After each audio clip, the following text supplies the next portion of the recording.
ଆଜିର ପ୍ରଥମ ପ୍ରଶ୍ନଟି ପୃଥିବୀର ବୃହତ୍ତମ ଦ୍ୱୀପର ନାମ କ'ଣ? ଏହାର ଉତ୍ତରଟି ଗ୍ରୀନଲ୍ୟାଣ୍ଡ। ଦ୍ୱିତୀୟ ପ୍ରଶ୍ନଟି ପୃଥିବୀର ବୃହତ୍ତମ ଜଳପ୍ରପାତ ବା ୱାଟରଫଲର ନାମ କ'ଣ? ଏହାର ଉତ୍ତରଟି ଭିକ୍ଟୋରିଆ ଜଳପ୍ରପାତ। ଆଜିର ତୃତୀୟ ପ୍ରଶ୍ନଟି ପୃଥିବୀର ସବୁଠାରୁ ଶୀତଳ ମହାଦେଶର ନାମ କ'ଣ? ଏହାର ଉତ୍ତରଟି ଆଣ୍ଟାର୍କଟିକା। ଆଜିର ପରବର୍ତ୍ତୀ ପ୍ରଶ୍ନଟି ପୃଥିବୀର ବୃହତ୍ତମ ମରୁଭୂମିର ନାମ କ'ଣ? ଏହାର ଉତ୍ତରଟି ସାହାରା ମରୁଭୂମି।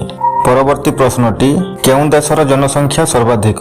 ଏହାର ଉତ୍ତରଟି ଚାଇନା। ପରବର୍ତ୍ତୀ ପ୍ରଶ୍ନଟି ପୃଥିବୀର ବୃହତ୍ତମ ଉଚ୍ଚ ପର୍ବତର ନାମ କ'ଣ? ଏହାର ଉତ୍ତରଟି ମାଉଣ୍ଟ ଏଭରେଷ୍ଟ। ପରବର୍ତ୍ତୀ ପ୍ରଶ୍ନଟି ଆଫ୍ରିକା ମହାଦେଶରେ ମୋଟ କେତୋଟି ଦେଶ ଅଛି?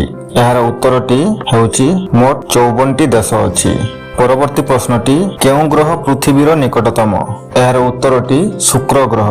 ପରବର୍ତ୍ତୀ ପ୍ରଶ୍ନଟି ପବନର ବେଗ କେଉଁ ଯନ୍ତ୍ର ଦ୍ୱାରା ମାପ କରାଯାଏ? ଏହାର ଉତ୍ତରଟି ଆନିମୋମିଟର।